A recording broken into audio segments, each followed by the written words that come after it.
किरण जी आवाज आ रही है? तानिया जी आवाज आ रही है? सही। Yes sir.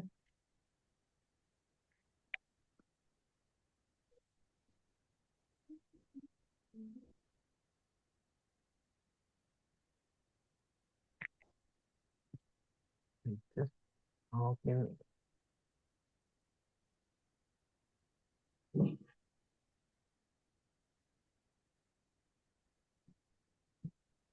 अनिकेत जी आवाज आ रही है? Good evening sir. Good evening ji. Yes sir, good evening.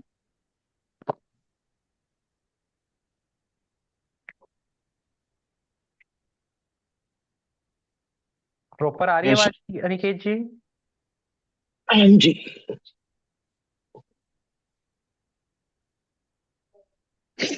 So now आज हम करते हैं अपना वहीं से एफआईआर का topic start, where will stop dictating.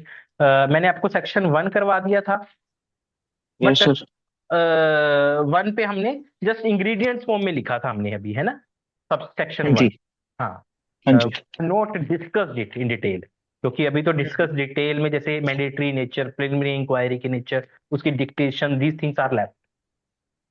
हम्म। ठीक है। ब्रीफ इंट्रोडक्शन तो दे ही दी थी सारे एफआईआर के यस बारे सर। में जो सा है। ठीक है। Now just open your bare act everybody जो सा है। There is one new person that has come, Tania Thakur. Okay. हाँ, शी ओके। इज जो सा है पंकज जी के जानकर है ये। ओके जी। ठीक है। तो अब मैंने इनको 5-10 मिनट पहले अभी इन्होंने ज्वाइन किया हुआ है, that I have basically told them कि we have just started FIR के बारे में जो सा है। तो this is now we are going to get in, ठीक है, एफआईआर के बारे ओके। Okay sir. में।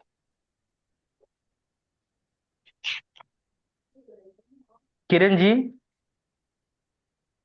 जस्ट। आपने देख लिया था लेक्चर? हाँ जी सर, लगा लिया सर लेक्चर। लगा लिया था?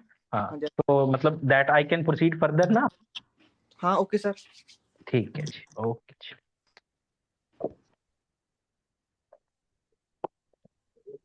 ठीक, जस्ट आप अपना अपना अपना वेयर एक्ट खोल लें everybody.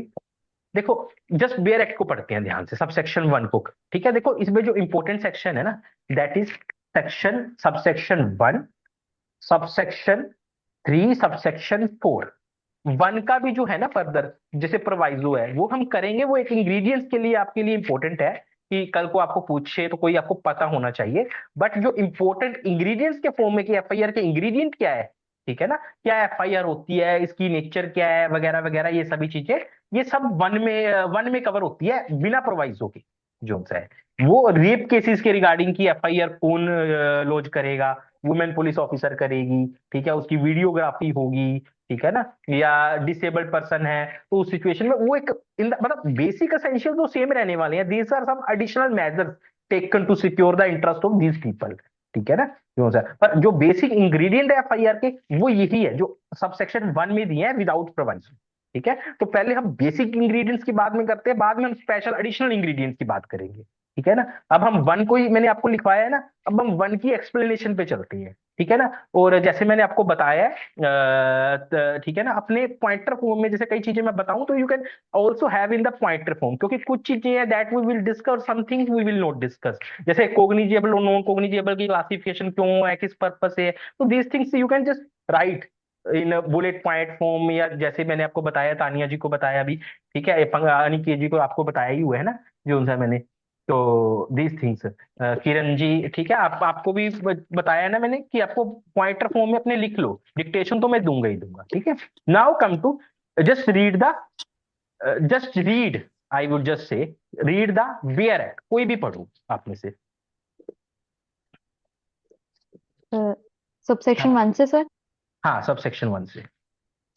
Information in cognizable cases. Subsection 1. Hmm. Every information relating to the commission of a cognizable offence, irrespective of the area where the offence is committed, may be given orally or by electronic communication to an officer in charge of police station. Just wait, And stop, just बस बस बस बस, we will discuss 1 bye 1। ठीक है। जो उनसा है every information. ठीक है। अब देखो, अब आप साथ साथ उसको you can also what ever I am just asking, just keep them dictating in points also, ठीक है ना। एवरी इंफॉर्मेशन किस किस की चीज की हो सकती है, इस इंफॉर्मेशन को हम क्लासिफाई करेंगे कोग्निजेबल, नॉन कोग्निजेबल, ठीक है। अगर इंफॉर्मेशन कोग्निजेबल की भी हो सकती है पुलिस को जो दी गई है, और नॉन कोग्निजेबल की भी हो सकती है, ठीक है। Every information relating to the commission of a cognizable offence, clear है। It should relate to means it should have connection with cognizable offence, Cognitive. ठीक है। It should not have connection with non cognizable offence. अगर non cognizable के साथ होगा तो फिर 173 में नहीं आएगी वो इंफॉर्मेशन, ठीक है ना। वो इंफॉर्मेशन किधर आएगी, वो फर्दर नॉन को एनसीआर बनेगी, नॉन कोग्निजेबल रिपोर्ट बनेगी उसकी यूं से, तो फिर वो एफआईआर नहीं होगी, ठीक है। That is section 174। इसके बाद वाला जो सेक्शन है, पहले 155 सेक्शन था। अगर इंफॉर्मेशन आपको सुना ना आपने अनिकेत जी, वट आई यस सर। हाँ, तो अगर इंफॉर्मेशन नॉन कोग्निजेबल से रिलेटेड होगी तो दैट विल बी एनसीआर होगी उसकी, उसको बोलते हैं नॉन कोग्निजेबल रिपोर्ट, ठीक है। अब हम डिटेल में डिस्कशन कर रहे हैं। अभी तक हमने जो डिटेल डिस्कशन करी थी अनिकेत जी, वो हमने करी थी एक ऊपर ऊपर से जोन सा है। Yes sir. अब हम डिटेल, अब ये देखो हर चीज लॉ का सबसे बेस्ट पढ़ने का तरीका क्या होता है, आप एक एक शब्द की एक एक वर्ड की इंटरप्रिटेशन करके समझ लो, बस यही होता है। बाकी जो केस लॉज होते हैं, प्रेसिडेंट, ये सब आपकी बातों को ना एक कोरोबरेट करने के लिए होते हैं। असली अंडरस्टैंडिंग आपको बेयर एक्ट की इंटरप्रिटेशन में छुपी होती है जोन सा है, ठीक है ना। आपको एक एक शब्द का मतलब पता होना चाहिए, एक एक शब्द की इंटरप्रिटेशन पता होना चाहिए, मतलब आपका माइंड इस तरह डेवलप हुआ होना चाहिए, इस तरह नहीं होना चाहिए कि आपको याद कर रखा है आपने जोन सा है, ठीक है ना। जब कोई आपसे पूछे तो आपको बेयर, अब जजेस के सामने बेयर एक्ट होते ही हैं, पेपर में भी बेयर एक्ट मिलते हैं, तो क्या होता है कि उनको ये नहीं होता, उनसे ये नहीं एक्सपेक्ट किया जाता कि आप बेयर एक्ट याद करके बैठ जाओ हमारे सामने। नो डाउट जब आप बार बार पढ़ोगे एफआईआर के टॉपिक को तो आपको इंग्रेडिएंट्स तो आपके दिमाग में बैठ ही जाएंगे, पेपर में आपको इन ओके टॉपिक सर। के बेयर एक्ट खोलना नहीं पड़ेगा इंग्रेडिएंट्स के लिए। बट क्या होता है कि हम जजेस से ये एक्सपेक्ट नहीं करते कि they should be aware of कि उनकी याद होना चाहिए उनको कुछ, क्योंकि याद तो कर ही नहीं सकते लोग, कैसी चीज है, कितना ही वास्ट है, कितना लाइब्रेरीज भरी पड़ी है, कितना मटेरियल है। पर जब आपने समझ डेवलप कर ली ना, वो आप सभी चीजों पे अप्लाई कर दोगे। जो आपने नहीं भी पढ़ी ना चीज कभी, जो है फर्स्ट टाइम भी पढ़ रहे हो, पर आपने अपना सोचने का प्रोसेस डेवलप कर लिया ना, तो वो आप हर जगह पे अप्लाई कर दोगे। जो लोग नहीं भी पढ़ा यस सर। उसमें भी अप्लाई कर दोगे जो है। तो that is we have to go with particular purpose, तो वो हमारे काम ओके। आएगी, वो नॉलेज नहीं खराब हो जाने वाली। पर अगर याद किया है वो एक लिमिटेड दायरे में रहेगी हमारी जोन से। एवरी इंफॉर्मेशन, तो information mean there should be some information, information किसी भी माध्यम से हो सकती है, मतलब यस सर। पुलिस को आया, पुलिस के पास कोई आया, या पुलिस ऑफिसर खुद ही एक विटनेस किया उसने क्राइम सीन को, जो इंफॉर्मेंट है, तो कोई भी इंफॉर्मेशन हो सकती है। Relating to, it should connect with, connection, यहाँ पे रिलेटिंग है ना, that shows its relation, its connection with yes. cognizable. What is cognizable offense? That is defined in schedule 1। नहीं, स्टार्टिंग में सेक्शन 2 में, ठीक है ना, अच्छा वहां पे। यस। तो दैट इज कोग्निजेबल ऑफेंस। इसीलिए मैंने बताया ना आपको अभी थोड़ी देर पहले तानिया जी को डिटेल में कि कोग्निजेबल हमने किस लिए क्लासिफाई किया, हमने दो पर्पस के लिए किया है। किस लिए, एक तो अरेस्ट के पर्पस के लिए कि police officer can regulate the to regulate the power of police officer to arrest the accused और not to arrest the accused. Second, to decide the Invest. Investigation और to decide and to conduct investigation और not to conduct investigation, ठीक है ना। क्योंकि जब cognisable होगा तो उसमें दो पेक्युलैरिटीज होगी, वो सीरियस ऑफेंस होंगे, उसमें इमीडिएट स्टेप्स चाहिए सोसाइटी के इंटरेस्ट को बचाने के लिए, कि कहीं पे कोई ऑफेंस हुआ है तो इमीडिएट स्टेप्स लो आप जोन से, और नॉन उसमें डिले नहीं किया जा सकता। अगर डिले करेंगे तो फिर जो इंपॉर्टेंट एस्पेक्ट्स है, इंपॉर्टेंट इंफॉर्मेशन है, इंपॉर्टेंट एविडेंस है, वो मिस हो सकती है जोन सा। और अगर इन्वेस्टिगेशन फेयर ना हुई जोन सा है तो फिर ट्रायल पे भी फर्क आएगा, क्योंकि इन्वेस्टिगेशन के बेस पे ही तो ट्रायल चलेगा जोन सा है, ठीक यस। है ना।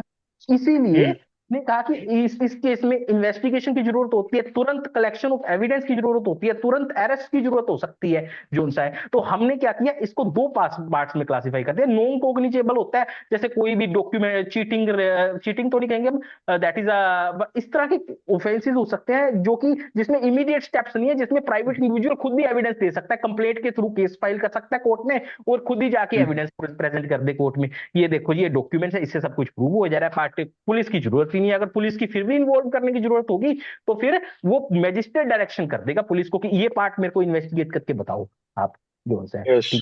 तो उस सिचुएशन में नॉन कॉग्निजेबल में भी होती है, जब आप सेक्शन 202 जो कि अब चेंज हो गया, आई थिंक 225 हो गया बीएनएसएस का, उसमें भी बोलते हैं कि इन्वेस्टिगेशन हो सकती है जो होता है, पर वो मजिस्ट्रेट के ऑर्डर पे होती है, उसमें जर्नली इन्वेस्टिगेशन की जरूरत नहीं होती। मतलब पुलिस के हाथ बंधे होते हैं, वो अपने आप नहीं कर सकती, उसको मजिस्ट्रेट की अप्रूवल लेनी पड़ेगी। अगर नॉन कॉग्निजेबल की इंफॉर्मेशन भी जाती है एनसीआर जिसको हम बोलते हैं, 155 में पढ़ेंगे हम, उसमें भी आप एक यस। चीज कि उसमें भी इन्वेस्टिगेशन एनसीआर तो लॉन्च कर लेंगे वो जो सा पुलिस ऑफिसर जो सा, इसीलिए मैंने दो पार्ट्स में क्लासिफाई कर दिया। कोग्निजेबल है तो ये एफआईआर होगी इसकी, अगर नॉन कोग्निजेबल है तो इसकी एनसीआर होगी, ठीक है ना जो सा है, ठीक है।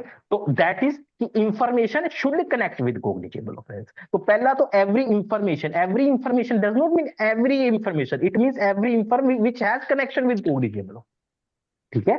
Yes. Yes. Irrespective of the area, note highlight कर लिया ना वर्ड तानिया जी, इसको हाईलाइट कर लो, जो कीवर्ड मैं बताता हूं ना जैसे इंफॉर्मेशन, इनको हाईलाइट कर लो। Yes. Okay, किरण sir. जी आपको समझ आ रहा है? Yes sir. ओके, ठीक है। Every information relating to a commission of a cognizable offence irrespective of the area. अब देखो जो इरेस्पेक्टिव ऑफ द एरिया ना, this terminology was not mention in section 154 earlier, this is recently inserted by BNSS. Irrespective of the area means area without, not with sending any area means, कहने का मतलब इसका purpose क्या हुआ फिर हमारा, ये भी है ना, हम we will discuss right upon इस, जिसको जीरो एफआईआर है ना, मैं आपको डॉक्यूमेंट डिक्टेशन दूंगा इस पे जीरो एफआईआर पर, क्योंकि मेरे को पता है इन एरिया पे डायरेक्ट क्वेश्चन बनता है, या तो थेरेटिकल बनता है पर है तो कॉन्सेप्चुअल एरिया से, उन पे तो मैं दूंगा प्लस कॉन्सेप्ट डिक्टेशन दूंगा, ठीक है। Irrespective of the area where the offence is committed, this leave it, इसको एक अलग टॉपिक वाइज डिस्कस करेंगे जो है जीरो एफआईआर वाला। मे बी गिवन ओरली, ठीक है। एफआईआर में इंफॉर्मेशन कोग्निजेबल प्लस क्या होगी, इंफॉर्मेशन ओरली होगी, ठीक है। उसको हम क्या करेंगे, रिड्यूस इनटू राइटिंग करेंगे, इनटू राइटिंग, राइटिंग। ठीक है। या फिर जो नेक्स्ट है जो है राइटिंग में ही होगी। इसमें दो चीजें, reduce into writing plus read over to informant, ठीक है। ये दो चीजें हैं, ये ध्यान रखना इसको,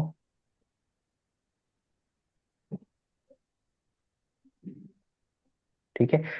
जो ये राइटिंग है फिर तो कोई इशू ही नहीं है, पर अगर ओरली आती है तो फिर वो क्या होगी, रेडियस इनटू राइटिंग होगी, प्लस उसको पढ़ के सुनाई जाएगी इंफॉर्मेट को, ठीक है। और रिकॉर्ड किस में की जाएगी, एफआईआर रजिस्टर में। आप लिख भी सकते हो इंफॉर्मेशन ओरली आई है तो इधर राइटिंग आई है, तो ओरली आई है तो उसको रिड्यूस इनटू राइटिंग किया जाएगा प्लस रेड ओवर किया जाएगा, किसको, इंफॉर्मेट को, कि हाँ भाई ये इंफॉर्मेशन जो आपने बताई है यही है ना इंफॉर्मेशन।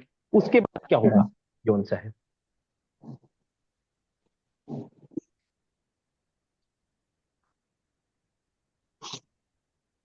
रेड रिवर भी होगी। उसके बाद क्या होगा, सब्सटेंस रिकॉर्ड किया जाएगा, जो इंफॉर्मेशन है वो रिकॉर्ड की जाएगी इन एफआईआर रजिस्टर, इन एफआईआर रजिस्टर। देखो तीन तरह के ना जो मेन रजिस्टर होती है एक पुलिस स्टेशन में, मैंने आपको पहले भी बताया था जोन सा है। कौन कौन से रजिस्टर होते हैं, तीन जी बताओ, अनिकेत जी आप बताओ। जो सर डायरी होती है, डेली डायरी, वो भी है। डेली डायरी होगी ਇੱਕ ਤਾਂ हाँ जी, ਤਾਂ एफआईआर रजिस्टर ਹੁੰਦਾ है। ठीक है। आप तानिया जी पता केस डायरी होगी। है केस डायरी। Case diary. आप कुछ ऐड करना चाहोगे तानिया जी?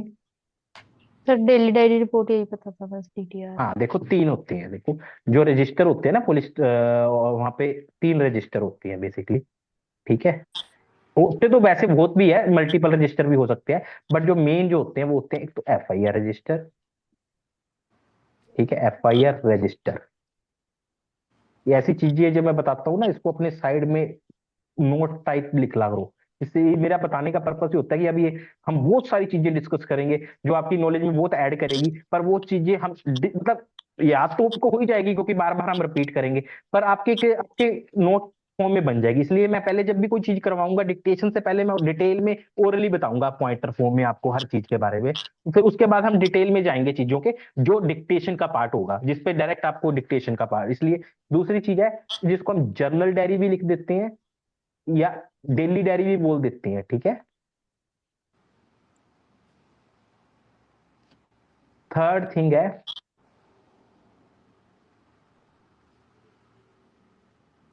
जिसको हम बोलते हैं केस डायरी। ठीक है, अब जो इसको हम फर्स्ट नंबर दे देते हैं, फर्स्ट सेकंड और थर्ड। थोड़ा सा मैं इनके बारे में आपको बता देता हूँ because they are important, time to time discuss की जाएगी। मैं इसलिए हमेशा बताता हूँ शुरू में ही बच्चों को ये चीज कि क्या चीज होती है ये। देखो जो FIR रजिस्टर होता है उसमें क्या होता है, एक नंबरिंग होती है, जिस जैसे जैसे FIR आती है जो कोग्निजेबल से रिलेटेड इंफॉर्मेशन होती है वो सारी FIR रजिस्टर में लॉन्च होती है। ठीक है ना, जो से उसमें और कुछ भी नहीं होता, सिर्फ एक FIR रजिस्टर होता है। आप देखोगे एक जब भी जाओगे कभी अगर आप पुलिस स्टेशन गए हो तो there is a separate register जिसमें FIR ही रिगार्डिंग होती है जो होता है। ठीक है, क्लियर है? क्लियर है Aniket ji, Sania ji? Yes sir. Yes sir. तो सेकंड एक होता है GD, जिसको हम GD भी बोल देते हैं, और डेली डायरी भी। देखो नाम से क्लियर होता है डेली डायरी। इसका क्या पर्पस होता है, एडमिनिस्ट्रेटिव पर्पस के लिए। मतलब जो सा है कि पुलिस की डे टू डे, पुलिस में स्टेशन में क्या क्या इंफॉर्मेशन आई है कोग्निजेबल की, चाहे नहीं कोग्निजेबल नहीं, डेली डायरी में जो भी एक्टिविटी होती है कि पुलिस पार्टी आज कहाँ पे गई है, किस चीज की वो इन्वेस्टिगेशन करके आई है। ठीक है, कौन कौन जो भी एडमिनिस्ट्रेटिव वगैरह क्या कंप्लेंट आई है, इवन के नॉन कोग्निजेबल की जो इंफॉर्मेशन आएगी ना वो इसमें रिकॉर्ड होगी। NCR, ये ध्यान रखना। इसको लिख भी सकते हो कि साइड में कि NCR नॉन कोग्निजेबल ऑफेंस की इंफॉर्मेशन GD में एंटर होती है, वो FIR रजिस्टर में नहीं होती। ठीक है ना, जो सा तो जो डेली डायरी होती है उसमें कौन कौन प्रेजेंट है, कौन सी टीम कहाँ पे इन्वेस्टिगेट करने गई है, जो सा है वो कितनी कंप्लेंट आई है। इसका मेन पर्पस क्या होता है कि पुलिस स्टेशन की एवरी इंफॉर्मेशन को डॉक्यूमेंटेशन फॉर्म में कन्वर्ट करना, ट्रांसपेरेंसी मेंटेन करना जो उनसे पुलिस स्टेशन में ओके। कि डेली क्या एक्टिविटीज हो रही है, तो उसका ब्रॉड जोन है। आपको वैसे CCTV कैमरास की फुटेज वो भी चलने लग गया हौली हौली। इसका भी देखो एक सेक्शन में अमेंडमेंट आएगी प्रॉपर, क्योंकि सुप्रीम कोर्ट ने टाइम एंड अगेन कहा है कि अब आपको उसका भी एक प्रॉपर रजिस्टर या हार्ड डिस्क वगैरह कुछ बना के रखनी पड़ा करेगी जोन है, कि कल को पुलिस चाहे कोर्ट चाहे तो उसको भी देख सके। तो आने वाले टाइम में वो भी चीज, अभी गाइडलाइंस में तो आ गई है वो चीज, परंतु अभी अपना BNSS में इंट्रोड्यूस की, पर करेंगे ये जोन है जैसे जैसे इसकी डिमांड बढ़ेगी ना ट्रांसपेरेंसी की। तो ये पहले के टाइम में यही ट्रांसपेरेंसी के लिए बहुत होता था, आजकल जो सा टॉर्चर वगैरह को या जो 3D सिस्टम है इनको कम करने के लिए, ह्यूमन राइट्स प्रोटेक्ट करने के लिए वो इस चीजों को इंसर्ट करेंगे आने वाले टाइम। गाइडलाइंस है हमारे ओके। पास। ठीक है ना, जस्टिस नारीमान थे ना, उन्होंने डायरेक्शन दी थी, केस का नाम तो नहीं मुझे याद, आई विल टेल यू। जो है जस्टिस नारीमान थे, उसको बहुत एम्फेसाइज किया था उन्होंने जो है। ठीक है, तो केस जारी अब ये कहाँ पे होती है, ये पुलिस एक्ट में दी हुई है सेक्शन 44 में। ये लिख लो साथ में इसके साथ ही, जो सॉरी हाँ ये जर्नल डायरी डेली डायरी किस किस सेक्शन मेंटेन होती है, सेक्शन 44 पुलिस एक्ट। 44। ठीक है, लिख लो। केस डायरी अपनी होती है 172 में होती थी, सॉरी अब 172 CRPC का, BNSS का 192। ठीक है,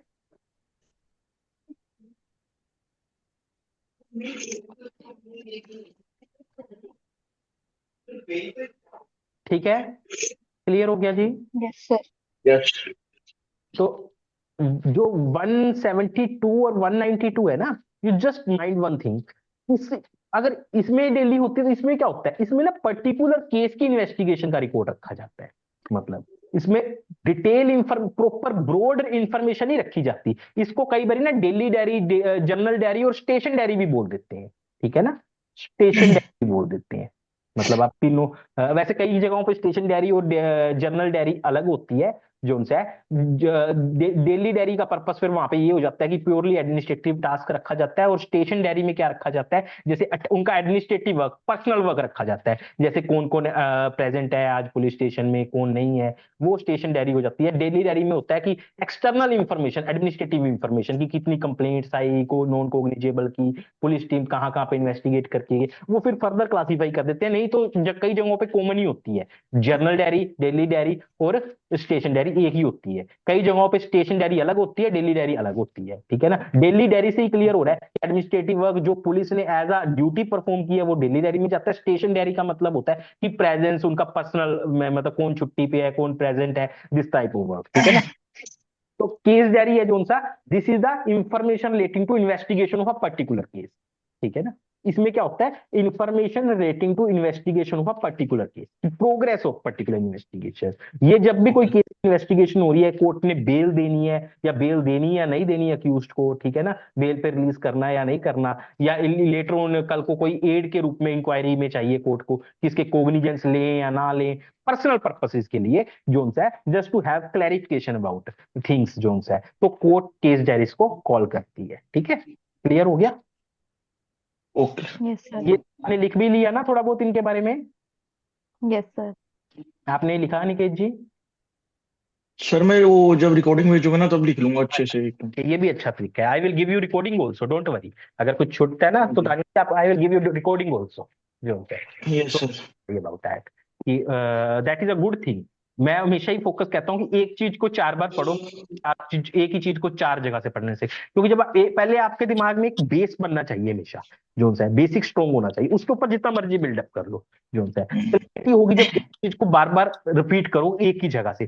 कारण क्या होता है ना, एक तो क्लैरिटी आती है, प्लस आपके दिमाग में ना, किरण जी आपने लिख लिया। हाँ जी सर, लिख लिया ही।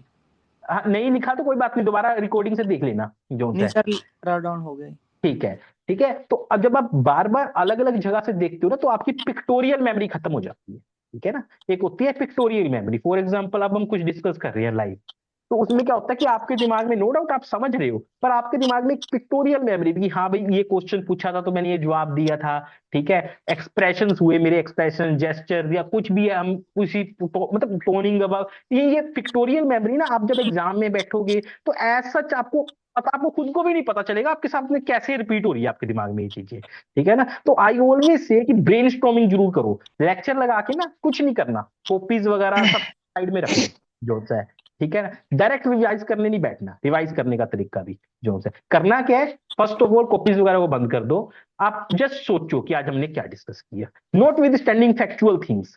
फैक्चुअल थिंग्स नहीं मैटर करती, कौन सा सेक्शन है वगैरह, ये चीजें तो नो डाउट आपको टाइम विद रिवीजन याद होंगी, बट जो कंसेप्ट है ना वो आप सोचोगे ना तो आपसे लॉजिकली आपके दिमाग में रिकॉल होगा कि हाँ भाई हमने इंफॉर्मेशन के बारे में क्या क्या डिस्कशन करा था आज, ठीक है ना। कोग्निजेबल भी हो सकती है, नॉन कोग्निजेबल भी हो सकते हैं। इससे क्या होगा कि आपके दिमाग में ना, आपको रिकॉलिंग में, जब आप पेपर में मेन से लिख रहे होगे जोन से, तो आपको रिकॉलिंग में प्रॉब्लम नहीं आएगी, क्योंकि आपने पहले ही इस प्रोसेस को स्टार्ट कर दिया था जोन से, जब आप पढ़ रहे थे। तो आपको पेपर में रिकॉल करना, लिखना, आपकी स्पीड पे इंपैक्ट डालेगा ये चीजें जो है। तो आई ऑलवेज से कि रिकॉलिंग करना ना बिना किसी कॉपी के जो है वो, उसके बाद अगर आपको कुछ नहीं समझ आया या आपको नहीं कुछ रिकॉल हुआ तो फिर कॉपी को देखो जो है कि हाँ मुझे ये पॉइंट मेरे को रिकॉल नहीं हुआ था, let me just have the copy on this, but reading from the copy on this. और कुछ समझ नहीं आया, अच्छा फिर आपके दिमाग में क्वेश्चन भी आएगा, यार ये अच्छा ये तो ऐसे हुआ, इसके बारे में क्लैरिटी नहीं, फिर मुझसे पूछो जो है सर ये वाली बात ना क्लियर नहीं हुई। अब आपने सोचा ना उसके दिमाग में, जब आपके दिमाग में वो क्वेश्चन राइज होंगे उसके दिमाग में, this is what how your logical mind develop जो है, तो this is what is essential for the exam, ठीक है। Yes sir. क्लियर हुआ तानिया जी। Yes, sir. तो नाउ देखो ये तीनों आपने नोट डाउन कर ली ना, एवरी, ये मैं इसलिए बता रहा हूं क्योंकि रजिस्टर इंपॉर्टेंट है, हम बार बार रजिस्टर की बात करेंगे, जैसे अब हम एग्जामिनेशन ऑफ विटनेस की बात करेंगे जब 161 जो कि आगे आपका 180 सेक्शन हो जाएगा आने वाला, ठीक है। तो उस सिचुएशन में भी हम क्या करेंगे, इन पॉइंटर की हमको वो स्टेटमेंट कहाँ पे रिकॉर्ड होती है ये भी बताऊंगा मैं आपको। तो दीज थिंग्स आर इंपॉर्टेंट, इसलिए मैंने आपको पहले ये 3 चीजें बता दी कि ये 3 बेसिकली डायरी होती है जो बार बार हम, कई बच्चों को ये तो पता होता है ये स्टेटमेंट होते हैं, बट उनको लगता है सब कुछ केस डायरी में रिपोर्ट हो रहा है, रिकॉर्ड हो रहा है। ठीक है ना जोन सा, ऐसा नहीं होता। केस डायरी एक अलग चीज जोन सा है। केस डायरी सारा कुछ केस डायरी में नहीं होता। केस डायरी में पर्टिकुलर केस की नंबर के साथ इन्वेस्टिगेशन के बारे में लिखा होता है। ठीक है ना, तो that is a difference between the case diary, journal diary और FIR register. Now comes to, देखो अब हमने एक इंफॉर्मेशन में कितने तो अब आप पर डिटेल तो लगी है, but we will do it. अब आपको दोबारा नहीं पढ़ने की जरूरत पड़ेगी कहीं से इसके regarding. Yes sir. Information relating to a commission of a cognizable. ठीक है, तो इसका मतलब है इंफॉर्मेशन क्लियर है, इंफॉर्मेशन क्लियर है, it has clarity, it has connection with cognizable offence. ठीक है ना, ओके। तीन चीजें हो सकती है, देखो जोन से है, come to the next page. तीन चीज हो सकती है जो इंफॉर्मेशन होती है।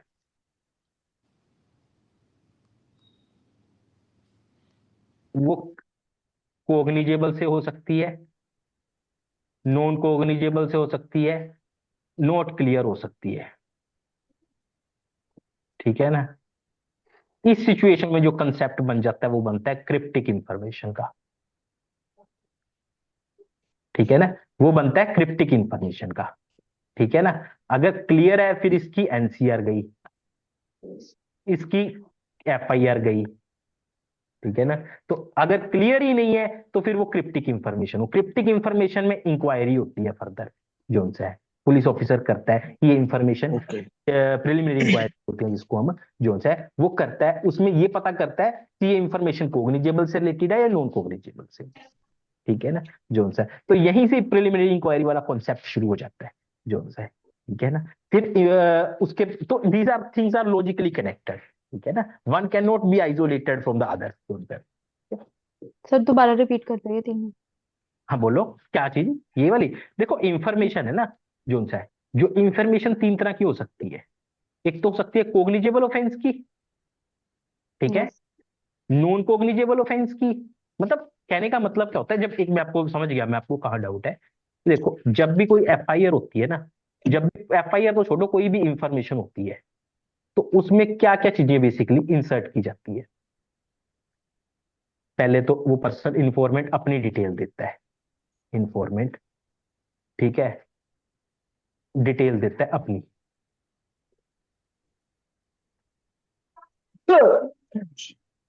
फिर इंसिडेंट भी बताता है। Incident means story telling. ठीक है, स्टोरी टेलिंग होती है उसमें। या तो अगर वो पढ़ा लिखा है तो वो डायरेक्ट बताएगा मर्डर हो गया, कल्पेबल होमिसाइड हो गया। ठीक है, इस तरह की शब्दावली यूज करेगा। ठीक है, अगर वो जी। अनपढ़ है, थोड़ा सा कम पढ़ा लिखा है, तो वो कहेगा जी ये हो गया, सारा कहानी बताएगा। पुलिस ऑफिसर अपना माइंड लगाएगा कि ये क्या कहना चाहता है, ये मर्डर के बारे में बताना चाहता है, ये ग्रीवियस हर्ट के बारे में बताना चाहता है। ठीक है, या ये पर्टिकुलर किस ऑफेंस की तरफ इसकी स्टोरी इंडिकेट कर रही है। तो वो सारी स्टोरी ना एफआईआर में रिकॉर्ड की जाएगी। मतलब एफआईआर वो इंफॉर्मेशन रिकॉर्ड की जाएगी, उसके हिसाब से लिखी जाएगी वो सारी इंफॉर्मेशन। ठीक है, तो दिस इज यस। इंसिडेंट। और उसके बाद उसमें सब कुछ लिखा जाएगा कि कब हुआ, कहाँ हुआ, किसके साथ हुआ। विक्टिम के बारे में लिखा जाएगा, विक्टिम के बारे में बताएगा कौन विक्टिम है, ठीक है, कौन ओफेंडर है, वो किस तरह था, ठीक है, ओफेंडर कौन होगा, ठीक है, और प्लेस क्या था। ठीक है ना, जोन सा है ये सारी इंफॉर्मेशन, जोन सा है डिटेल्ड इंफॉर्मेशन लिखी सुनेगा उससे पहले। जोन सा है प्लेस क्या था, कितने बजे हुआ था। ठीक है, अगर ये सारी स्टोरी टेलिंग है जोन सा, अगर उनको लगता है कि this is relates to cognizable offence, तो ये इंफॉर्मेशन बन गई information relating to cognizable offence. Cognizable offence. तो ये बन गई कोग्निजेबल ऑफेंस से रिलेटेड इंफॉर्मेशन। अगर अगर ये जो जितनी भी स्टोरी टेलिंग करी है जोन सा, अगर उनको लगता है ये नॉन कोग्निजेबल की तरफ इंडिकेट कर रही है, तो फिर वो इसकी एनसीआर लॉन्च कर लेंगे, रजिस्टर कर लेंगे। ठीक है। ठीक है ना, फिर अगर उनको लग रहा है कि अरे समझ ही नहीं आया ये कहना क्या चाहता है, या फिर फोन पे आई थी खबर जोन सा है, ठीक है, फोन पे खबर आई थी, उस सिचुएशन में क्लियर हुआ कि यार ये कहना क्या चाहता है, कोग्निजेबल नॉन कोग्निजेबल, तो उस सिचुएशन में ये कॉन्सेप्ट आ गया नोट क्लियर वाला, जिसको हम बोलते हैं क्रिप्टिक इंफॉर्मेशन। ठीक है, cryptic information, cryptic means unclear, cryptic word है जो that means unclear, which is वेग, which is not clear, which is, समझे मेरी बात जोन सा है। ਜਿਸ तो ਦੇ ਵਿੱਚ ਵੀ ਇਦਾਂ ਵੀ ਜੋ ਵੀ ਇਨਫੋਰਮੇਸ਼ਨ ਦੇ ਰਿਹਾ ਨਾ ਤਾਂ ਉਹ ਆਪਣਾ ਜੋ ਵੀ ਆਪਣਾ ਇਨਫੋਰਮੇਸ਼ਨ ਦੇ ਰਿਹਾ ਜੀ ਪੁਲਿਸ हाँ ਅਫਸਰ ਨੂੰ, ਨਾ ਤਾਂ ਉਹ ਆਪਣਾ ਨੇਮ ਦੱਸ ਰਿਹਾ, ਨਾ ਉਹ ਆਫੈਂਸ ਦੱਸ ਰਿਹਾ ਹੈਗਾ। हाँ तो वही अनक्लियर इंफॉर्मेशन होगी ना फिर वो, ना तो ऑफेंस बता रहा ना नेम बता रहा, तो फिर पुलिस ऑफिसर क्या करेगा उस सिचुएशन में? पुलिस ऑफिसर को ये एफर्ट्स करने पड़ेंगे, कुछ स्टेप्स लेने पड़ेंगे to find out the nature of the information. अभी इस पे ही आएंगे हम, इसकी डिटेल में ना इसी चीज को डिस्कस करेंगे। तो ये तो मैंने अभी ब्रीफ में आपको बता दिया था जोन सा है। अब हम इसी चीज को डिस्कस करेंगे। उस वक्त पुलिस ऑफिसर कुछ स्टेप्स लेगा, जैसे स्पॉट पे जाएगा, वहां पे कोई पर्सन देखेगा, उससे पूछेगा भाई क्या हुआ था यहाँ पे जोन सा है, ठीक है ना। तो ये सारा फिर उसके बेस पे भी क्या ऑफेंस उसको लग रहा है उस बेस पे रिकॉर्ड करेगा कि एनसीआर करना है या एफआईआर करनी है जोन सा है, ठीक है ना। बोलो किरण जी, जैस सर, जैस समझ गया। क्लियर हो गया ना हाँ जी सर। तानिया जी आपको? नहीं सर, मैं Yes, sir. तो क्रिप्टिक इंफॉर्मेशन अभी हमने करा नहीं, इसके बारे में करेंगे, इसके बारे में डिटेल बताऊंगा मैं आपको जो है, डोंट वरी जो है, ठीक है। What is the relevant thing for us today, this is the अभी अब इसके बारे में हम फर्दर चलते हैं। ये पूरा कॉन्सेप्ट है क्रिप्टिक इंफॉर्मेशन का ना जो है। डिक्टेशन दूंगा, क्वेश्चन आ सकता है इस पे जो है, मेरे को पता है, I will give you dictation. अभी हम इन दो एरिया की बात करते हैं कि एक इंफॉर्मेशन आई कोग्निजेबल की, एक इंफॉर्मेशन आई नॉन कोग्निजेबल, ठीक है ना जोन से। फिर अगर इंफॉर्मेशन क्लियर नहीं है फिर थोड़ा सा हम डाइवर्ट हो जाएंगे अपने टॉपिक से, करेंगे इस टॉपिक को, बट मैंने आपको एक बता दिया कि 3 कंसिस्टेंसी हो सकती है इंफॉर्मेशन में, ठीक है ना। उसके बाद अब देखो, अब हमने उसके बाद हम कर रहे थे जो इंफॉर्मेशन है वो 3 तरीके से आ सकती है, ठीक है ना। मैंने आपको पहले बताया था, ओरली, इन राइटिंग और इलेक्ट्रॉनिक कम्युनिकेशन, जो कि अभी ऐड हुए हैं, ठीक है ना। इंग्रेडिएंट्स की बात ही कर रहे हैं अभी हम एफआईआर की जोन से है, ठीक है ना जोन से है। कि 3 तरीके से हो सकती है इंफॉर्मेशन। किस किस 3 तरीके से हो सकती है? ओरली, अगर ओरली होगी तो क्या होगा, उसको रिड्यूस इनटू राइटिंग किया जाएगा, प्लस रेड ओवर किया जाएगा, किसको? इन्फॉर्मेट को। फॉर्मेट को। उसको रिकॉर्ड किया जाएगा एफआईआर रजिस्टर में, उसके बाद उसका उस पर साइन किया जाएगा, ठीक है ना। तो this is the process of recording the FIR, ठीक है। देन आफ्टर अगर इंफॉर्मेशन इन राइटिंग आई है तो एक काम तो खत्म ही हो गया जो उसको रिड्यूस इनटू राइटिंग किया जाएगा, ठीक है। तो दिस इज द खत्म, ऑलरेडी इन राइटिंग है, ठीक है ना जो बस उसको साइन करके रिकॉर्ड कर लिया जाएगा, ठीक है ना जो है। क्लियर है? Yes sir. Yes, sir. Yes sir.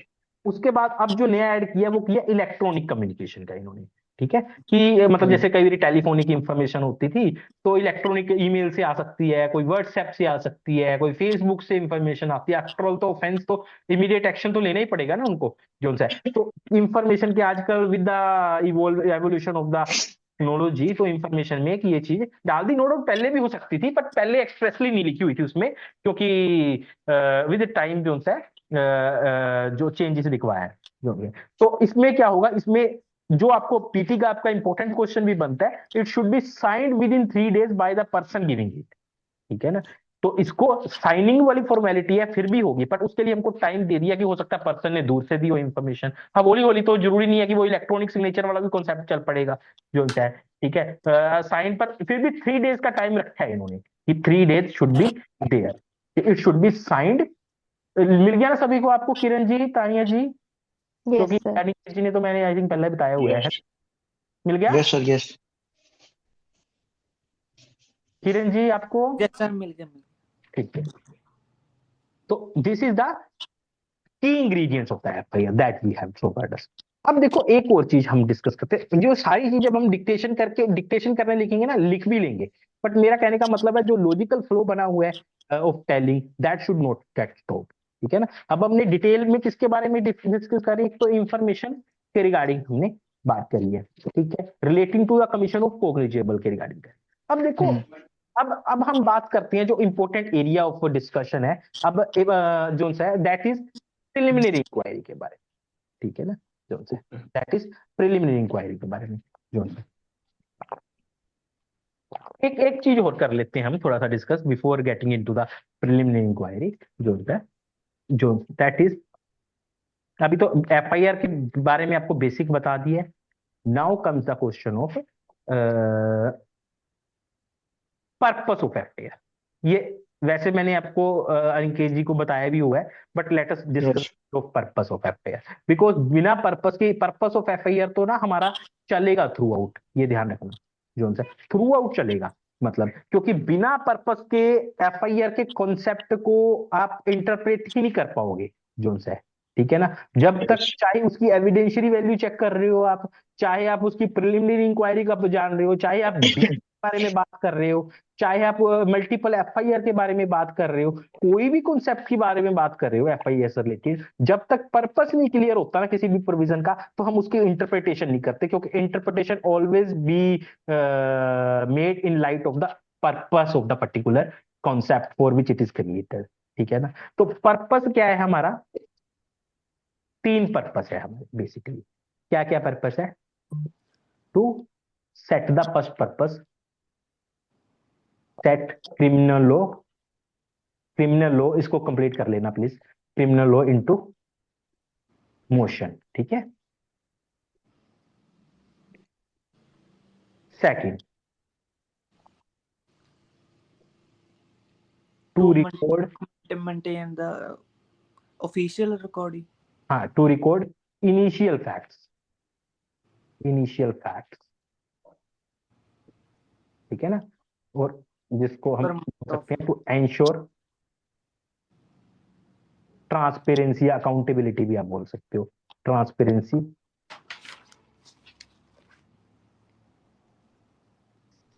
Plus accountability.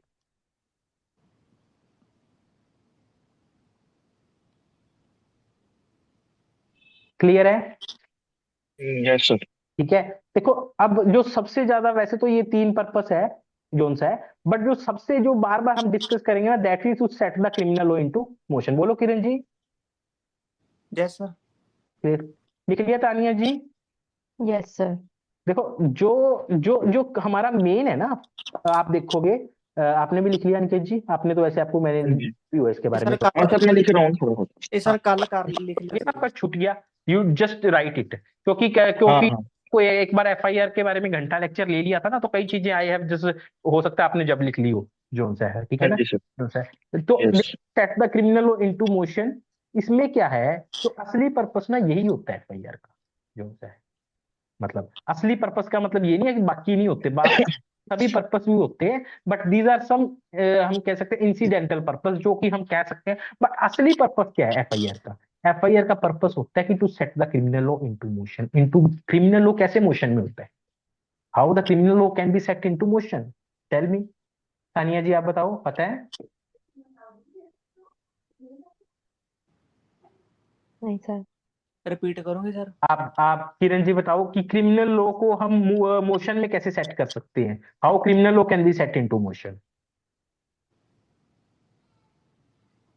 मतलब no doubt FIR sets the criminal law into motion, but the question is how does it happen? आप बताओ अनिकेत जी। सर मतलब कंप्लेंट पे शुरू होता है, कोई कंप्लेंट करता है या सस्पिशन होती है कोई, उससे जो पुलिस ऑफिसर को इंफॉर्मेशन मिलती है तब प्रोसीडिंग स्टार्ट हो जाती है, मतलब एफआईआर करके, हम्म, इंक्वायरी करके। हम्म। एक और लिख लेना, पर्पस में ऐड कर लेना वहां पे,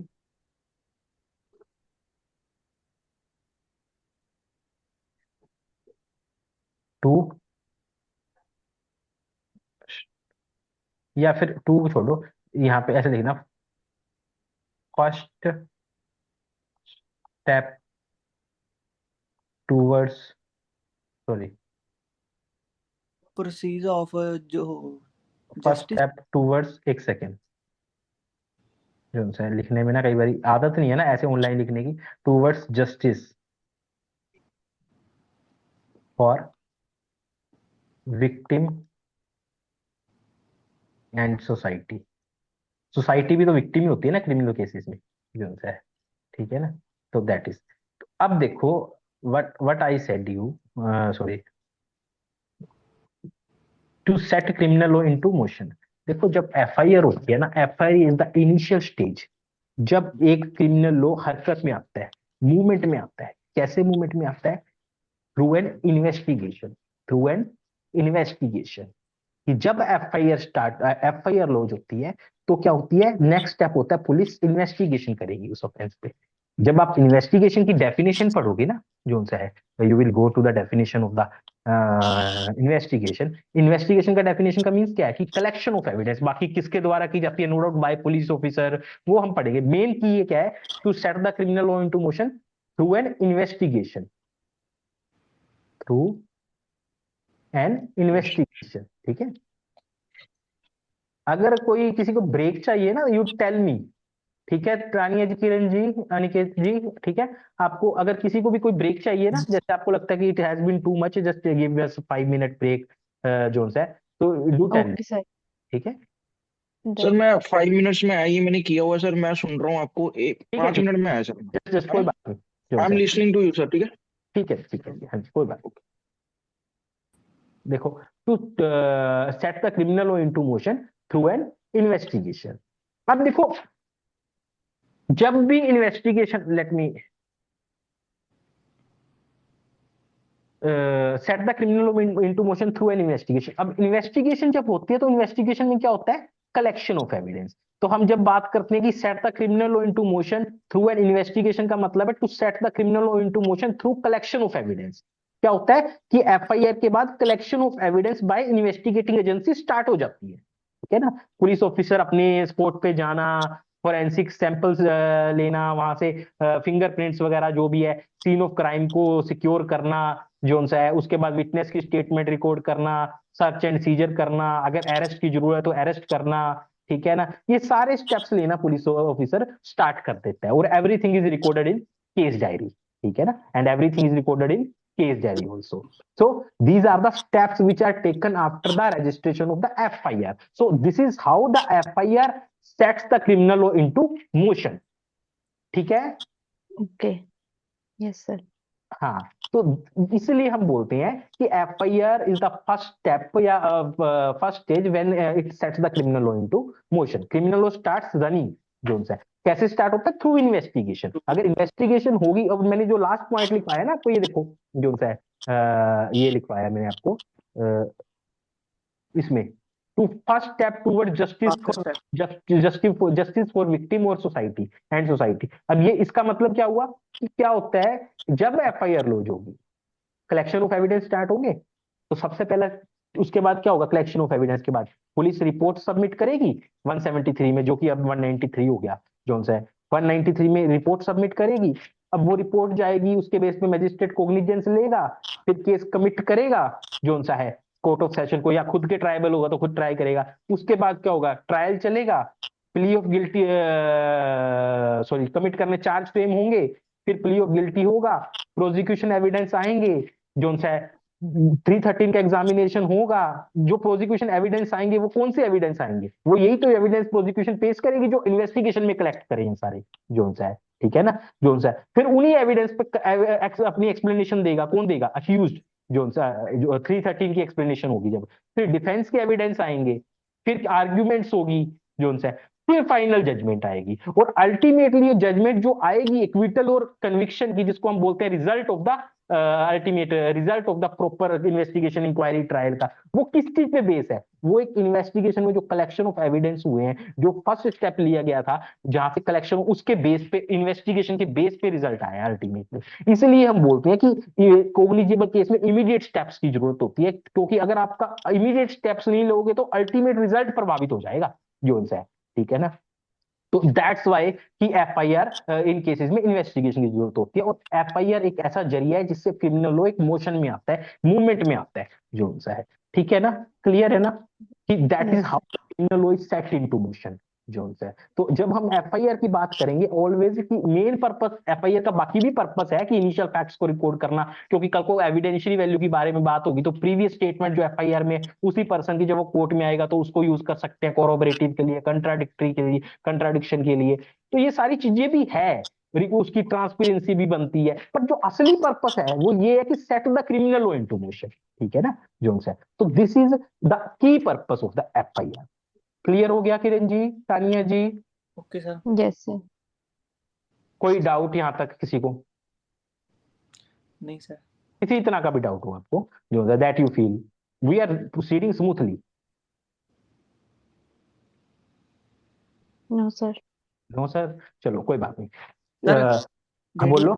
ਐਵੀਡੈਂਸ ਦੀ ਵੈਲਿਊ ਹੈ ਨਾ ਤੁਸੀਂ ਨੇ ਦੱਸਿਆ ਸੀ, ਇਹਦੇ ਵਿੱਚ ਤੁਸੀਂ ਨੇ 2 ਲਿਖਾਈ ਸੀਗੇ, हाँ जी, ਇੱਕ ਤਾਂ ਸਬਸਟੈਂਟਿਵ ਵੈਲਿਊ ਵਾਲਾ ਸੀਗਾ। वो मैं समझ गया, आपने रिकॉर्डिंग देख के आए हो आप, है ना? जो ਸਰ उनसे ਮੈਂ ਰਿਕਾਰਡਿੰਗ ਦੇਖੀ ਹੈ ਜੀ।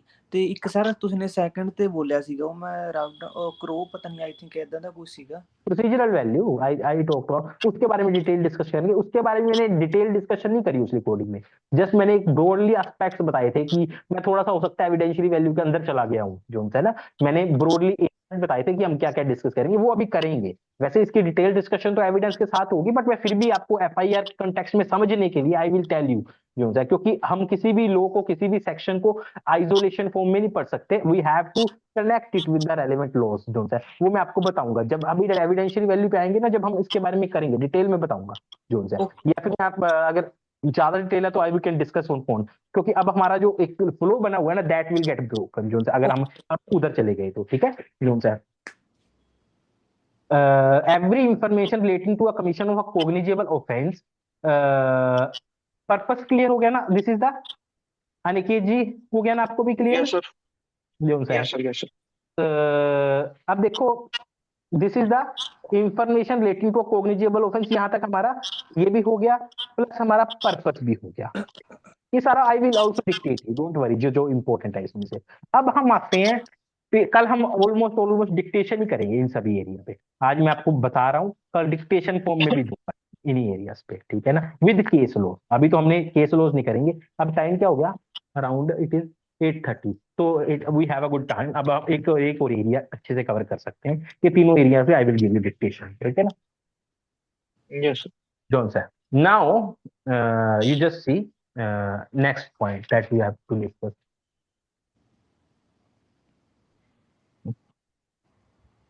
Whenever, जब भी कभी एफआईआर होती है ना, देखो, can we take 1 minute break, Sure, yes sure. Sir.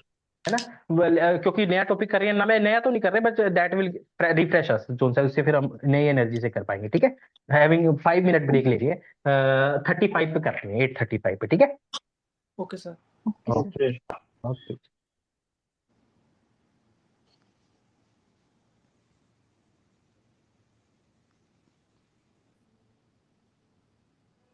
ठीक है। तो नाउ ये हमारी सारी चीज होगी कि किस तरह रिकॉर्डिंग होगी, ओरली भी, राइटिंग भी। और ओरली है तो रिड्यूस इनटू राइटिंग होगा, और राइटिंग है तो कोई इशू नहीं है। या इलेक्ट्रॉनिक कम्युनिकेशन है, और उसके साथ में एक एडिशनल रिक्वायरमेंट है that it should be signed within 3 days by the person giving it. ठीक है, तो these things have to be, कि कैसे इंफॉर्मेशन रिकॉर्ड होगी। ये क्लियर है? Now comes to, yes. Now comes to, देखो ये सब्सटेंस है ना, जो सब्सटेंस देर, वैसे तो there is no need to, but जो सब्सटेंस वर्ड को एक अंडरलाइन करो, सब्सटेंस को सब्सटेंस ही लिखना, ठीक है ना? सब्सटेंस का बात होती है जिसमें कुछ एसेंस होती है, एसेंस होती है, मतलब कोई मटेरियल बात होती है। ऐसे नहीं, हर बात नहीं लिखी जाएगी। सब्सटेंस का मतलब होता है जो क्रक्स है, सब्सटेंस का मतलब है जो वैसे तो वही बात, सब्सटेंस जब भी हम यूज करते हैं ना, सब्सटेंस का बात हम करते हैं हम निचोड़। सब्सटेंस शब्द होता है जो सा, that is use for crux type की जो की फैक्ट्स है जो सा सब्सटेंस। मैं अब जैसे कहता हूँ कि आपकी बात में सब्सटेंस है, मतलब आपकी बात में वजन है, आपकी बात में फैक्ट्स है जो सा है, ठीक है ना? That is how. तो उसके बाद ये हो गया। अब हमारा जो next topic that we are going to do, जो इसमें वर्ड शैल लिखा हुआ है उसके इंटरप्रिटेशन पे चलते हैं। देखने में वो सिंपल सा लगता है, बट जब इसकी डिस्कशन में जाएंगे मल्टीपल इसके एस्पेक्ट्स खुल जाते हैं क्यों सर, ठीक है ना? क्योंकि बहुत इंपॉर्टेंट टॉपिक इसलिए है क्योंकि हर चीज ही एफआईआर से शुरू होती है जो से। अगर आपने, आपका जब रूट्स जितनी स्ट्रोंग होगी ना, उतना ही ज्यादा एक ट्री भी उतना ही ज्यादा फल देगा। That is a kind of, this is the basic जो है। तो काइंड ऑफ बेसिक के वक्त पे क्वालिटी पे कोई कंप्रोमाइज नहीं करो, ठीक है? Yes sir. Now comes the that is shall पे, we were talking about shall. देखो, एवरी इंफॉर्मेशन, अगर मैं सारा कुछ खत्म कर दूं, every information relating to cognizable offence shall be, simple बोलू, शेल बी रिकॉर्डेड, मतलब यही बात निकलेगी ना जो से है, यही निकलेगी ना, बाकी कैसे भी होगा सब। तो shall be recorded, it means it is, is it discretionary upon the police officer to lodge और नोट? क्या पुलिस ऑफिसर, कोई डिस्क्रिशन है पुलिस ऑफिसर के पास, डिस्क्रिशन कि वो करे लॉज चाहे ना लॉज करे? क्या मतलब हुआ? शैल का क्या मतलब हुआ? कोई एक्सप्लेन करो तानिया जी, आप। मैंडेटरी।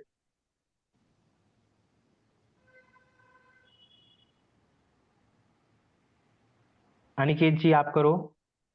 तानिया जी शेल आवाज का आ रही मतलब सर, सर शेल मतलब मैंडेटरी है। है? Mandatory means that means they are bound, can they do preliminary inquiry also?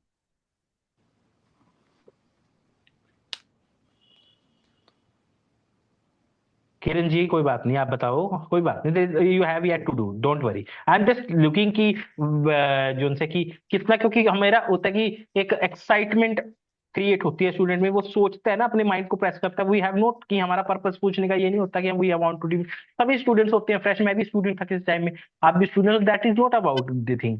जो होता क्या है, हमारा क्वेश्चन पूछने का पर्पस, कि पर्सन जब सोचता है ना, तो वो कुछ ना कुछ तो सोच के लॉजिकल जवाब देगा ही। गलत तो और किसी का भी सही नहीं होता डायरेक्ट में, that is not a big deal. But होता है कि जब वो सोचता है तो वो इन्वॉल्व होता है उस चीज में, जो सा तो उसको ये होता है कि हाँ, अब वो आंसर के बारे में भी सोचता है, तो that that helps him in memorising जो सा थिंग्स। ठीक है। तो shall be basically it is, अब मैं एक्चुअल में ना, this is something that I am connecting with arrest.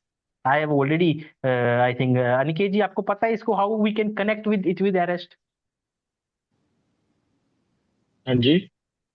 Do you know ki how can we connect this mandatory nature of the FIR, recording of the FIR with the arrest? You just समझा नहीं listen. Sir. Just I got your जैसे sir point. Cognizable में।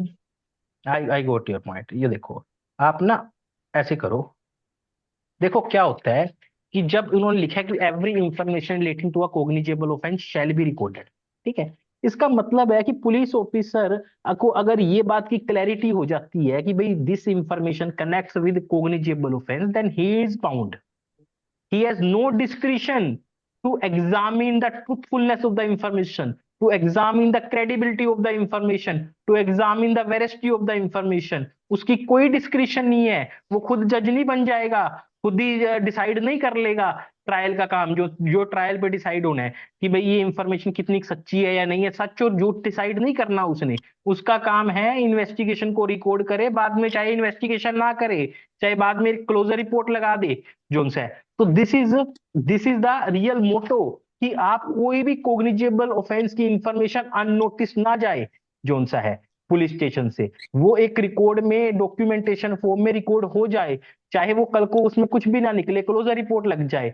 अब इसको हम दो चीजें से बात करते हैं, एक होता है अरेस्ट, एक होता है इन्वेस्टिगेशन स्टार्ट करना। जो अरेस्ट होता है ना, that is a part and parcel of investigation.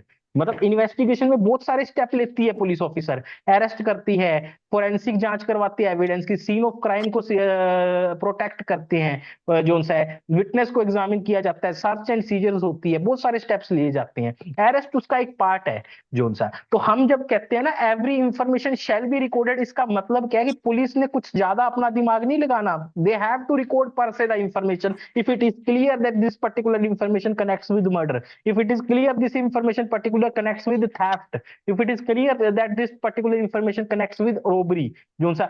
तो उन्होंने अपना यहाँ पे अपना माइंड नहीं लगाना। बट हम क्या करते हैं अरेस्ट के केस में, आप देखोगे देर इज अ डिफरेंस, कि अरेस्ट में आप पर्सन की लाइफ एंड लिबर्टी को डिप्राइव करते हो। अरेस्ट पार्ट इन्वेस्टिगेशन का ही है, अरेस्ट पार्ट FIR इन्वेस्टिगेशन का ही है, परंतु उस वक्त आप, ऐसा नहीं है कि आप हर कोग्निजेबल केस में अरेस्ट कर ही लोगे, जो सा है। इसलिए हम क्या करते हैं, when you will read the just open the your section, open section 35 of bare act, everybody जो 35 को खोलो।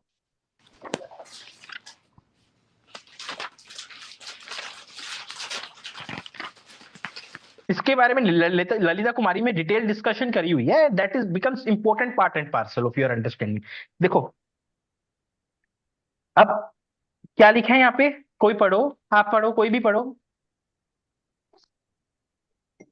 When police may arrest without warrant, any police officer may, without an order from a magistrate and without a warrant, arrest any person.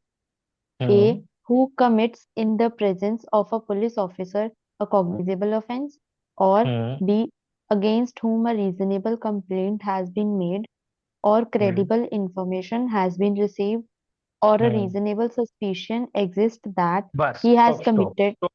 तो बस this is what I wanted to point out. जो सा है first cases में ही commit the cognizable offence in his presence, then he can arrest without an order from a magistrate without a warrant. ठीक है ना? This is what they have said, that there is no ambiguity on this part. Next area that we have to read, that we have to read carefully, that they have read zone सा देखो, against whom a reasonable complaint made। Complaint शब्द नहीं use करा अकेला। Complaint मतलब जो भी हम यहाँ पे कंप्लेंट मैजिस्ट्रेट वाली कंप्लेंट नहीं है, ये ध्यान रखना आप। जो सा है कि अगर मैजिस्ट्रेट वाली कंप्लेंट अलग कंप्लेंट होती है, वो ये पुलिस ऑफिसर में हम जो रिटर्न में लेके जाते हैं ना पुलिस ऑफिसर के पास अपनी शिकायत की, वो कंप्लेंट की बात हो रही है। ठीक है ना? No, never confuse with that particular. जो सा है कि अगर कहीं पे पढ़ा हो आपने कि ये वो गलत है, जो सा कि वो वाली कंप्लेंट की बात नहीं हो रही यहाँ पे। ठीक है? जो सा against whom a reasonable complaint has been made और credible information has been read. अब ये उन्होंने कंप्लेंट शब्द आइसोलेशन फॉर्म में नहीं यूज करा, उन्होंने लिखा है रीजनेबल कंप्लेंट, और इसको भी छोड़ दो, चलो आप आगे क्रेडिबल इंफॉर्मेशन। यहाँ पे उन्होंने कहा है इंफॉर्मेशन शब्द नहीं करा कि जिसके अगेंस्ट इंफॉर्मेशन मिली है, जिसके अगेंस्ट क्रेडिबल इंफॉर्मेशन मिली है। There is a difference, there is a difference between the two terms credible information and information. ठीक है ना? जब हम बोलते हैं क्रेडिबल इंफॉर्मेशन, इसका मतलब है कि information should be credible, it should be trustworthy, it should prima facie disclose कि that person is involved in the commission of offence. Prima facie disclose कर रही है कुछ ना कुछ इंफॉर्मेशन जोन सा है। बट जब हम बोलते हैं कि इंफॉर्मेशन अलोन, तो इंफॉर्मेशन क्रेडिबल हो चाहे ना हो उसका मतलब नहीं होता। इसका मतलब है यहीं से हम प्रिलिमिनरी इंक्वायरी वाला कॉन्सेप्ट निकाल रहे हैं। You are getting my point जोन सा है। This is how I am connecting with the preliminary. तो इन्वेस्टिगेशन का पार्ट है अरेस्ट जोन सा है। पर जब आप एफआईआर लॉन्च कर रहे हो, तो उस वक्त जो इंफॉर्मेशन है that need not to be credible, that need not to be credible, that is only a information शब्द। देखो एक शब्द कितना डिटेल में जाए तो हर हर पॉइंट वेयर एक्ट में पड़ा है, हर इंटरप्रिटेशन वेयर एक्ट में पड़ी है, पर वो दिखती नहीं है। दिखती है जब उसको हम लॉजिकली सोच सोच के कनेक्ट कर करके उसको इंटरप्रेट करती है जो सा है। ठीक है? एवरी यहाँ पे लिखा है उन्होंने credible information, credible means trustworthy, credibility होनी चाहिए उस इंफॉर्मेशन की थोड़ी बहुत।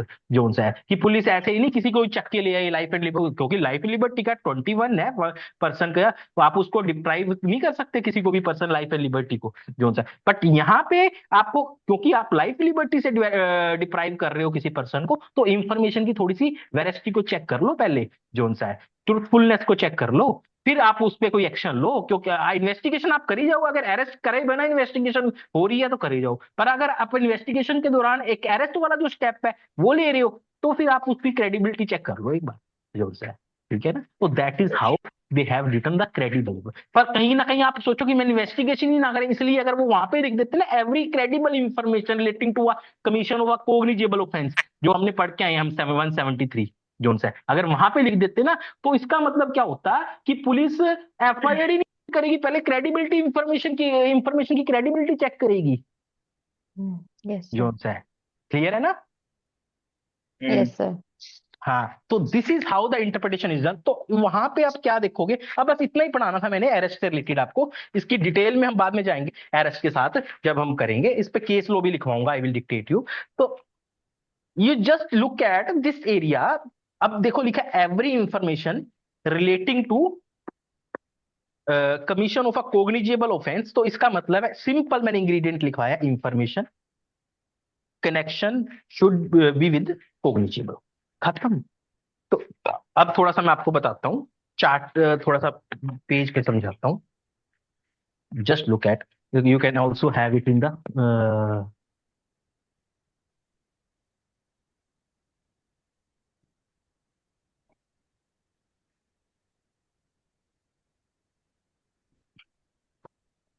सी इंफॉर्मेशन। अब ये इंफॉर्मेशन है, दिस इज कोग्निजेबल ऑफेंस,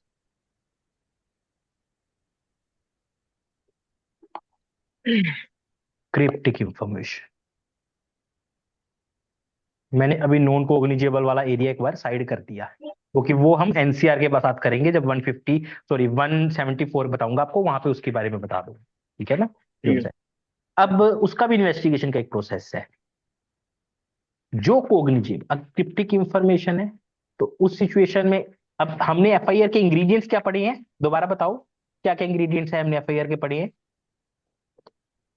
कोई भी बताओ। किरण जी आप बताओ। किरण जी,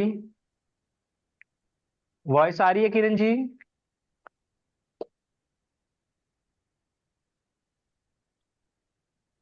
आप बताओ तानिया जी। आवाज नहीं आ रही किसी को? आ रही है सर आवाज। अच्छा, मेरे को लगा आवाज नहीं आ रही। आप पता, आपको बताओगे हमने एफआईआर के क्या इंग्रेडिएंट्स बताए हैं basically? Sir ingredients, essentials, 3 essentials करे हैं ना हमने। Information, there should be an, oral, हाँ जी, हाँ, it should have some orally, with अच्छा, ऑफेंस। Cognizable offence. ये बात करिए ना हमने। अब क्या है कि इंफॉर्मेशन अगर क्रिप्टिक है, it means it has nowhere connection with cognizable offence. मतलब it is not clear whether it has connection with the cognizable offence और नॉट कोग्निजेबल ऑफेंस। ठीक है ना? तो अभी तो ये एफआईआर बनेगी नहीं जब तक यही बात क्लैरिटी नहीं आएगी अपने दिमाग में पुलिस ऑफिसर के कि ये इंफॉर्मेशन कोग्निजेबल की है या नॉन कोग्निजेबल की है। तो वो एफआईआर कैसे बनेगी? क्योंकि उसका जो एसेंशियल एलिमेंट है एफआईआर का, जो इंग्रेडिएंट है एफआईआर का, वो ही नहीं सेटिस्फाई हो रहा। हम्म, ठीक है ना? जोन सा देखो, हर चीज एसेंशियल में से ही निकलेगी। ये क्रिप्टिक वाला कॉन्सेप्ट भी वहीं से ही निकलेगा। जोन सा तो अगर ये क्लैरिटी ही नहीं है इंफॉर्मेशन की नेचर के रिगार्डिंग, तो फिर हम क्या कहेंगे कि ये बात कंप्लीट ना हुई ना। Every information relating to a commission of a what offence not clear.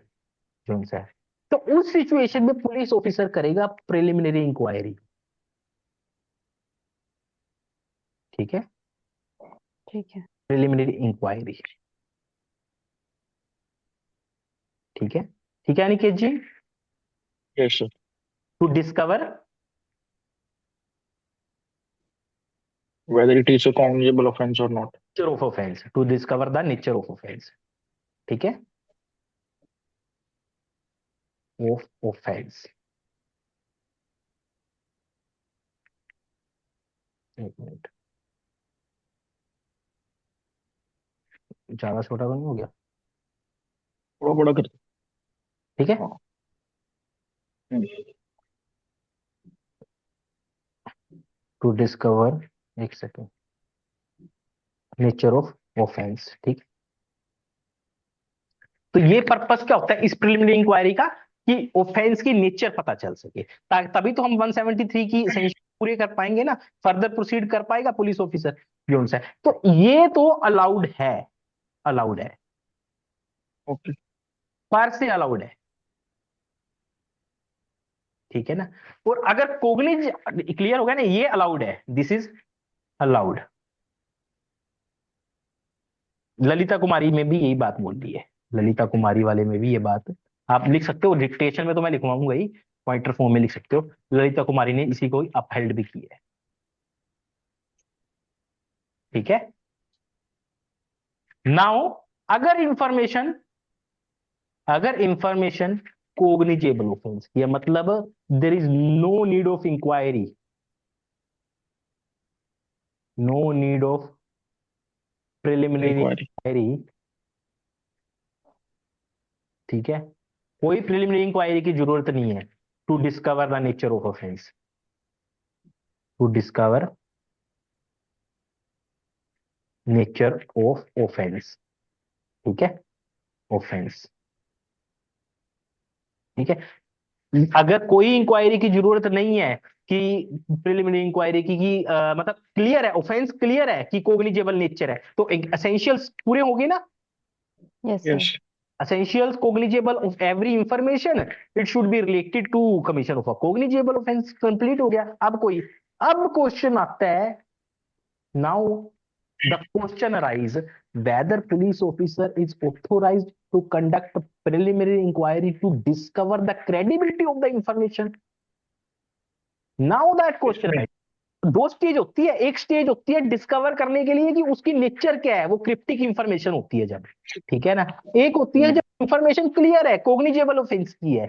But अब वो पुलिस ऑफिसर इस पर्पस के लिए जो सा है इंक्वायरी नहीं कर रहा कि डिस्कवर करे कि वो इंफॉर्मेशन किस कनेक्ट कर रही है या नहीं कर रही कोग्निजेबल। वो डिस्कवर इसलिए कर रहा है कि इंफॉर्मेशन में जो बातें बताई गई, जो स्टोरी है, वेदर इट इज क्रेडिबल और not, is it authorized by section 173, is it permitted by the code और संहिता? यू टेल मी, कोई भी बताओ, परमिटेड है?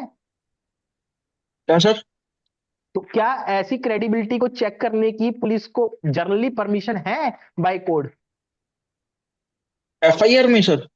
हाँ, कि to check the credibility of the information. नहीं सर, वो मेरे ख्याल से मतलब इतना ये कर सकते हैं कि मतलब चेक कर सकते हैं कि वो इन्फॉर्मेशन कॉग्निजेबल ऑफेंस है कि नहीं, मतलब ये इतना ही कर सकते हैं। इतना ही कर सकते हैं, ठीक है ना तानिया जी, जो है Okay, क्लियर है sir. आपको? Yes, sir. हाँ, तो इतना ही चेक करेंगे। अब इस चीज को दे विल नोट एग्जामिन, अब क्योंकि उन्होंने लिखा हुआ every information, note every credible information, अभी हमने यही तो कंपेयर किया है अरेस्ट के साथ सर, कि उन्होंने ये बात नहीं की कि इंफॉर्मेशन क्रेडिबल हो। वो क्रेडिबिलिटी ऑफ द इंफॉर्मेशन पे नहीं जाएगा पुलिस ऑफिसर, क्योंकि सेक्शन की डिमांड है ही नहीं है 173 की कि आप क्रेडिबिलिटी पे हो। जो है सेक्शन की तीन ही रिक्वायरमेंट है कि एक तो इंफॉर्मेशन फर्स्ट होनी चाहिए, first in point of time होनी चाहिए जो है। दूसरा, इट शुड बी एक there should be an information, it should be a first in point of time. तीसरी, it should connect with cognizable offence. अगर ये तीन इंग्रेडिएंट सेटिस्फाई हो जाते हैं ना, तो जो सा that information will be a FIR, irrespective FIR. of fact whether such information later on proved to be a false, credible और not. Prove to be not credible, prove not to be trustworthy, जो prove to, तो चाहे उससे investigation में कुछ ना मिले, ये कुछ नहीं है। इसका मेन पर्पस है कि क्रिमिनलों को फटाफट सेट कर दें इनटू मोशन, इन्वेस्टिगेशन स्टार्ट कर दें, ताकि कल को जो इनिशियल फैक्ट्स है जो वो कहीं कोई ना कोई डिसअपियर ना कर सके, जो इंपॉर्टेंट एविडेंस है वो डिसअपियर ना हो जाए, मूवमेंट में आ जाए, पुलिस हरकत में आ जाए जो सा है, ठीक है ना। तो वो सारा मिस हो जाएगा अगर हम क्रेडिबिलिटी इंफॉर्मेशन डाल देंगे शब्द में। इसलिए हमने वर्ड क्रेडिबल इंफॉर्मेशन नहीं डाला, हमने कहा कि इससे इन्वेस्टिगेशन पे बार लग जाएगी और इतनी देर में हमारा पर्पस ही डिफीट हो जाएगा FIR को लॉन्च करवाने का, ठीक है ना। तो दैट्स व्हाई जो है दे हैव सेड कि every information not every credible जो है। तो अगर जो credibility of the information is a post investigation stage या सॉरी पोस्ट FIR स्टेज जो है, ठीक है ना। फिर दैट उसमें एविडेंस भी देखेंगे। पोस्ट FIR स्टेज मतलब क्रेडिबिलिटी ऑफ इंफॉर्मेशन के रिगार्डिंग की क्रेडिबल है या नहीं है, वो पोस्ट FIR, FIR होने के बाद क्रेडिबिलिटी चेक करेंगे। This is a journal rule, this okay is a sir. Journal rule जो है। तो अब प्रॉब्लम क्या आ रही थी, अब प्रॉब्लम क्या आ रही थी, देखो everything is getting recorded, you can listen it again also, because these are the very conceptual, everything I am connecting in a story form जो है, ठीक है ना। तो दैट शुड हेयर जो है। तो प्रॉब्लम क्या आ रही थी जब आपने ये हमने ये इंटरप्रिटेशन दी, जैसे भजन लाल केस था जो सा है, स्टेट ऑफ हरियाणा था, तो उस सिचुएशन में अब पुलिस ऑफिसर को ना प्रॉब्लम ये आ रही थी कि फॉल्स FIR बहुत हो जाती थी, ठीक है। और उससे क्या होता था, जब FIR बहुत सारी रिकॉर्ड हो जाती है, फॉल्स FIR हो जाती है, तो कहीं ना कहीं स्टेट में लॉ एंड ऑर्डर की सिचुएशन खराब होती है। इसका भी ये भी एक ऑन रिकॉर्ड ये चीज प्रूव होती है कि क्योंकि लॉ एंड ऑर्डर मेंटेन करना स्टेट सब्जेक्ट है, आप कॉन्स्टिट्यूशन में देखोगे, यस सर। है ना। तो उसमें क्या होता है कि ये शो होता है कि मैं सारी चीजें आई will dictate you also, but you can जो सा राइट आल्सो, जो आपको लगे इंपॉर्टेंट मेरी जो सा उसमें, ठीक है। तो लॉ एंड ऑर्डर की प्रॉब्लम खराब हो जाती थी नेशनल लेवल पे, पर्टिकुलर स्टेट का एक वो होता था, क्या बोलते हैं, वी कैन से कि नेशनल लेवल पे उनकी एक इमेज खराब होती थी कि स्टेट में लॉ एंड ऑर्डर नहीं है। और आपको पता है, एक और मैं बताऊं कि लॉ एंड ऑर्डर पे ग्राउंड पे स्टेट इमरजेंसी भी लग सकती है, आर्टिकल 355 में जोन सा है, रिपोर्ट मांग सकती है सेंटर स्टेट से जोन सा है, ठीक है ना।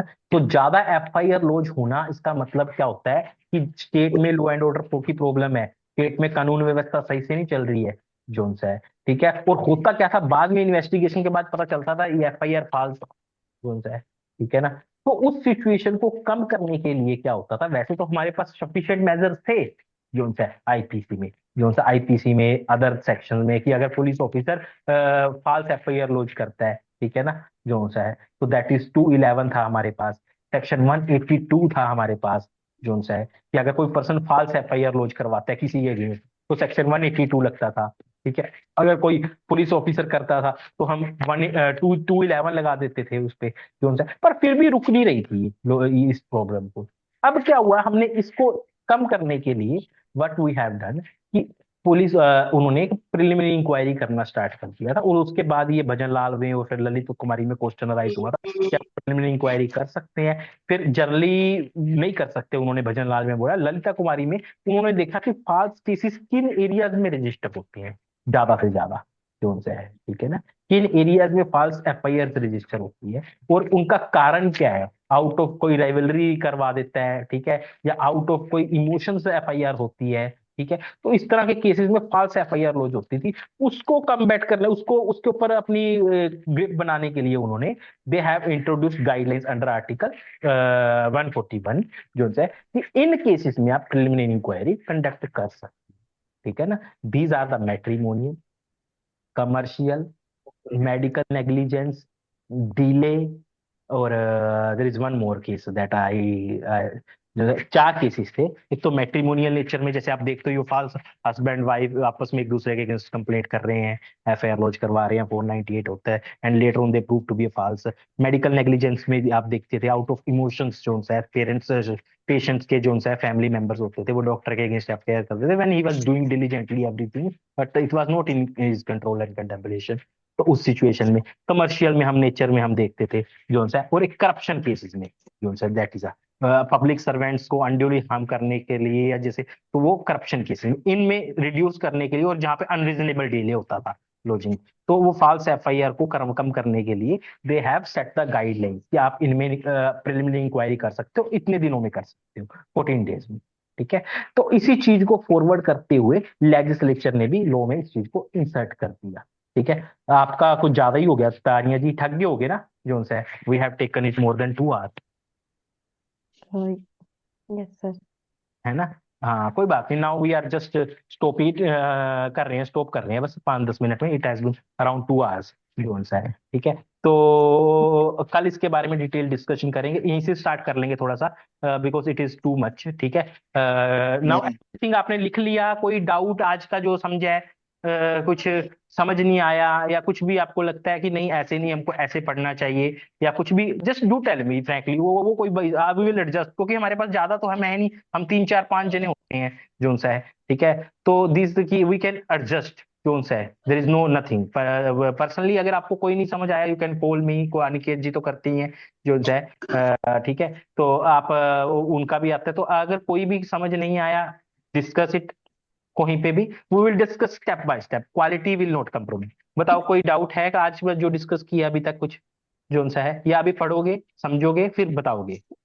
यस सर, पहले पढ़ लेंगे एक बार। हाँ चलो ठीक है, now we are just summing it up for today, ठीक है जोन सा है, ठीक है, चलो ठीक है, okay, good luck, okay, good night everybody. Okay.